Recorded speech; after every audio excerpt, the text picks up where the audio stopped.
The Chronicles of Curious Conduct, Ep03, Colin's Guide to Victorian Romance. Before we dive into another tale of scandal, strangeness, and suspicious monocle use, we thought it only proper to consult one of the team's most unexpected authorities on the subject of romance.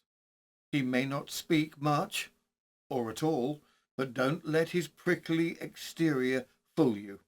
Colin the Cactus, long-time resident of our studio and unblinking observer of everything from courtship to collation, has finally agreed to share his wisdom.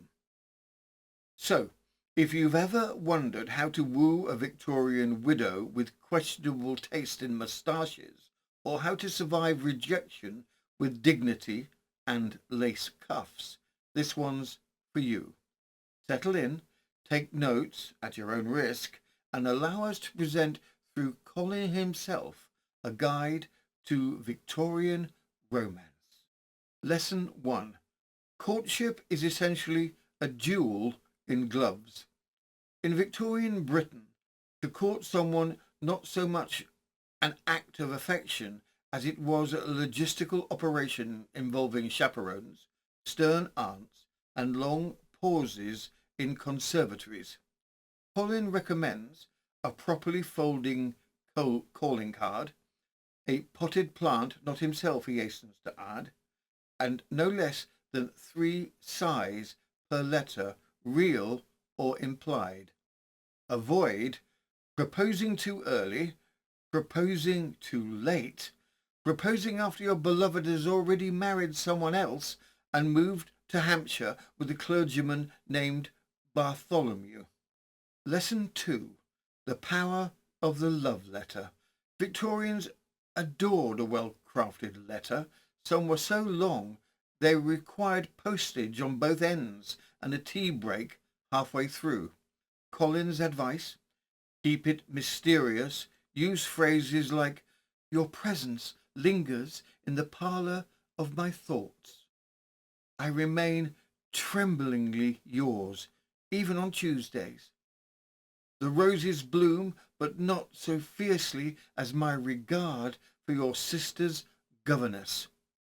If desperate, include a pressed flower. If truly desperate, press the entire bouquet and hope for the best. Lesson 3. Navigating rejection like a gentleman or cactus. Rejection is inevitable, particularly if one is, say, spiny and inanimate. But fear not. Colin insists a gentleman does not sulk. He broods artistically. His pen's poetry no one should ever read, and he stares wistfully out of windows, even when it's raining outside. And above all, he never burns letters unless he can do so dramatically in a fireplace with a single trembling hand. Final thought from Colin. True love, he reminds us, may come not with a bang, but with the rustle of skirt hems and the faint scent of lavender. And should else fail, try offering them a cactus, a small one in a tasteful pot, preferably not angry. That concludes Colin's Guide to Victorian Romance, the only romantic advice column entirely authored by a potted succulent. And I'm Robin Coles, purveyor of dodgy advice, reluctant florist, and your host through the ever-curious corridors of history.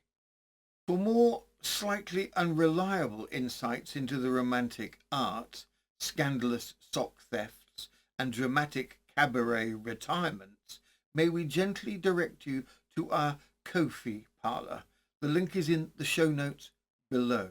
Or, if you'd prefer to receive these tales weekly in a charming and possibly haunted digital bundle, we offer them freely to our dear Patreon subscribers, curiously resistant to Colin's love advice. But we try. That link is also on the show notes. Until next time. Keep your cravats starched and your affections mildly suspicious.